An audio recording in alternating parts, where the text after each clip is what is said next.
Introduction.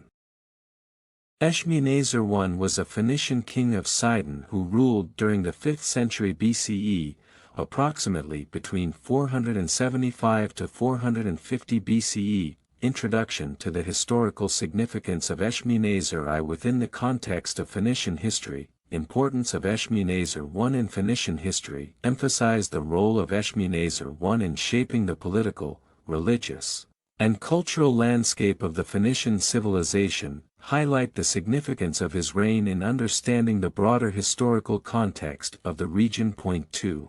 Historical context. Phoenician civilization. An overview. Provide a concise overview of the Phoenician civilization, focusing on their maritime prowess, trade networks, and cultural contributions. Briefly introduce key Phoenician cities, including Sidon. Political landscape during Eshmunazar I's reign. Describe the political dynamics and challenges faced by Phoenician city-states during the 5th century BCE. Discuss any notable conflicts or alliances that influenced Eshmunazar I's rule, relations with other Phoenician cities and external powers. Explore diplomatic and trade relationships between Sidon and other Phoenician cities.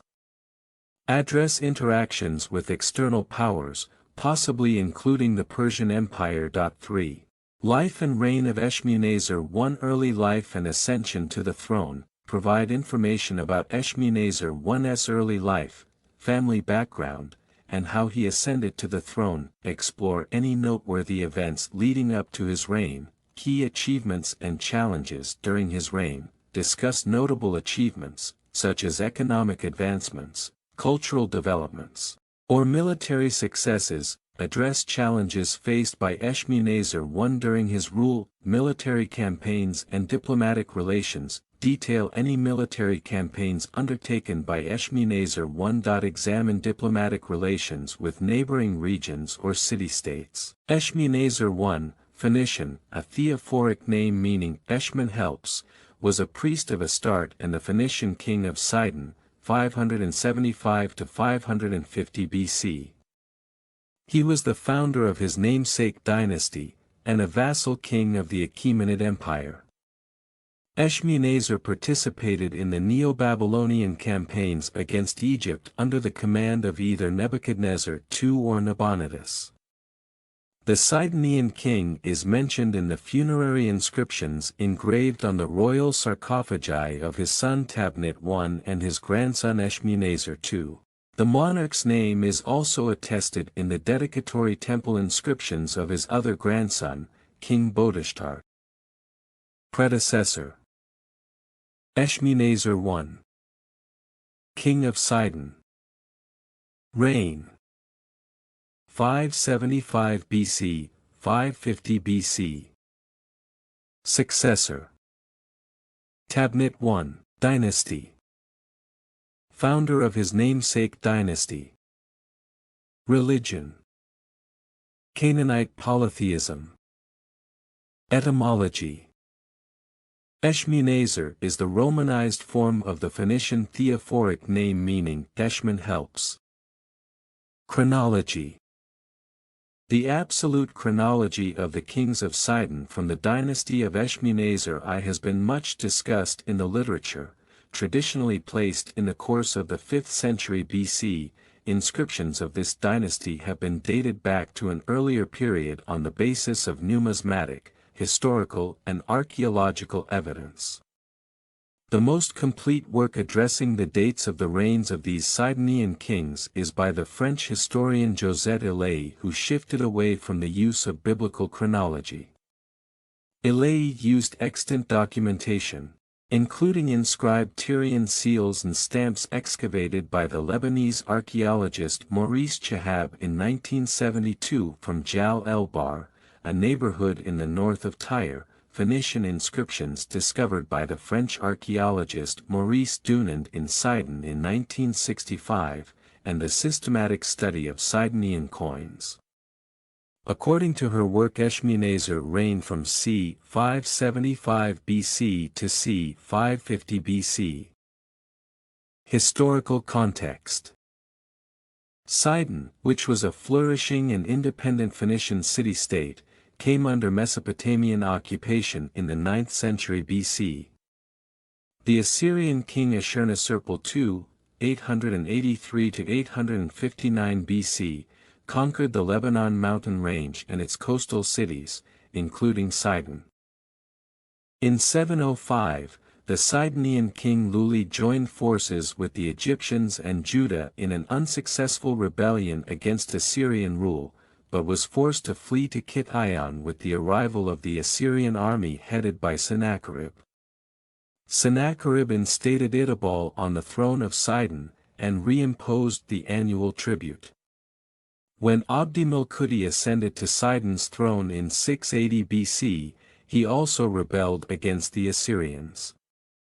In response, the Assyrian king Esarhaddon captured and beheaded Abdi-Melkudi in 677 BC. After a 3-year siege, Sidon was stripped of its territory, which was awarded to Baal-I, the king of rival Tyre and loyal vassal to Esarhaddon. Sidon returned to its former prosperity, while Tyre was besieged for 13 years, 586 to 573 BC, by the Chaldean king Nebuchadnezzar II.